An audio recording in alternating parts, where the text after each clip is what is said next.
الحمد لله رب العالمين وصلى اللهم وسلم على نبينا محمد وصحبه أجمعين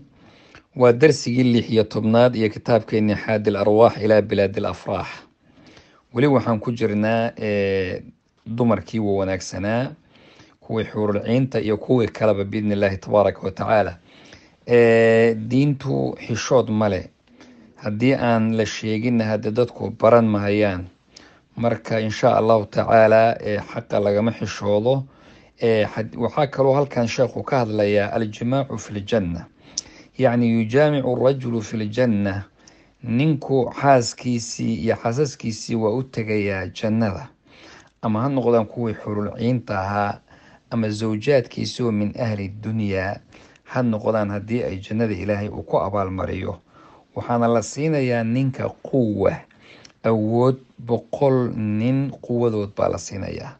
fil madcam xagga cuntada iyo xagga cabitaanka iyo xagga shahwada iyo xagga jimaaca intaba 100 nin ayaa la siinayaa awoodoodii yucطى almu'minu fi ljannati quwata kada wakada min aljimaac markuu rasuulku sal alla alay wasalam ayaa saxaabtu waxay weydiiyeen oo miyuu awoodi karaa arrintaas wuxuu yidhi haa oo waxaa la siinaya yucطى quwata 100 100 nin awoodood baa la siinaya waa xadiid sheekh alalbanina uu saxiixiyey fi saxiix aljaamic uu ku saxiixiyey haddaba xadiid kale ayaa isagan imaamu axmed ay soo saaray sheekh alalbani saxiixiyey baa wuxuu lahaa ina arajula min ahli ljanna ninka oo ahlu jannada ah waxaa la siinayaa yucطaa quwa awooda 100 nin xagga cuntada iyo xagga cabida iyo xagga shahwada iyo xagga jimaacaba nin yahuudi ah oo meesha fadhiyay baa wuxuu ku yidhi haddaba ninka waxsaas wuxuu cunayaa saa wuxuu cabayaay haddee wuu yeelanayaa musqulla wuu u baahanayaa marka rasuulku wuxuu yihi sal alla alay wasalam xaajada mid kamid a dadka ahlu jannada ah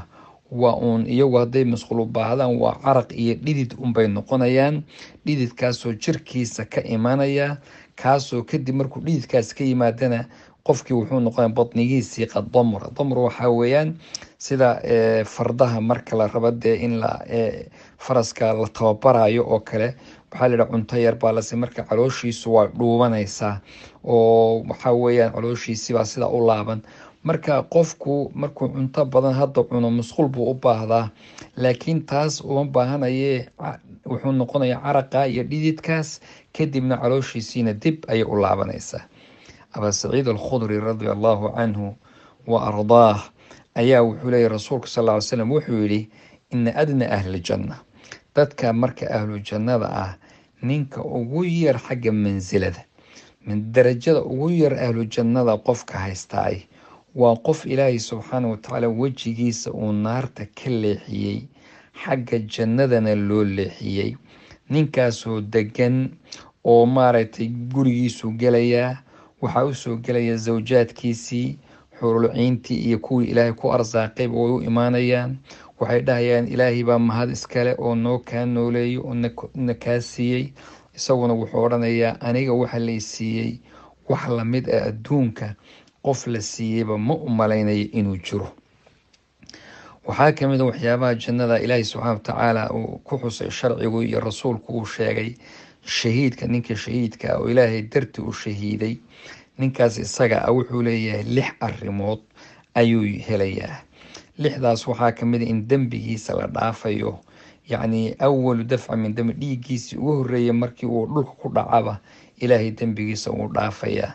waxaa kamid a jannada wuxuu arkayaa maqcadka iyo booska uu ku leeyahayna wuu arkayaa waxaa laga badbaadinayaa cadaabulqabrigana waa laga badbaadinayaa alfazacu alakbar yacni argagaxa weyn ee qiyaamadana waa laga badbaadinayaa waxaana la dhiga madaxiisa loo saaraya taajulwiqaar yacni waxaa loo saarayaa taaj baa madaxana loogu xidhayaa waxaa loo guurinayaa xagga marka la tagana 72 dumar ah oo xurulciinta abaa shahiidka loo guurinayaa wuxuuna u shafaaco qaadi u ergeynayaa 70 qoyskiisa ana wuu ergeynayaa 70 qof oo qoyskiisa ah ayuu u ergeyn oo cadaabka iyo xumaanta iyo meeshaas uu ka soo saaro isagu intuu ku hagoogto u ergeeyo laga aqbalaya ergadiisa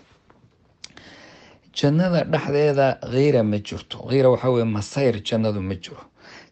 nada waxa weeye waa nicmo iyo suruur iyo farxad boosna kuma leh baa la yidhahdaa xiqdi iyo khilli iyo quluubta wax ku jiro kuma lah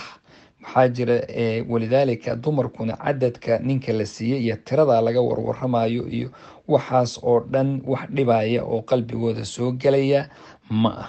sida kuwa adduunka ay de arrinta noocaasa uga masayrayaan rabbina wuxuu le wanazacnaa maa fii suduurihim min khillin ikhwaanan calaa sururin mutaqaabiliin allahba ka saaraya qalbigooda wax alla wixii khilli iyo xumaan ku jirtay waa laga dhex bixinayaa marka nicmada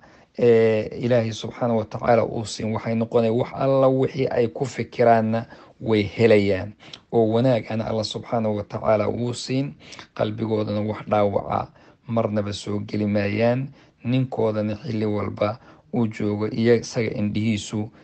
indhahoodu isagu unbay ku kooban yihiin rabbi subxaanahu watacaala inagu arsaaqo wanaagiisa jannada wallahu aclam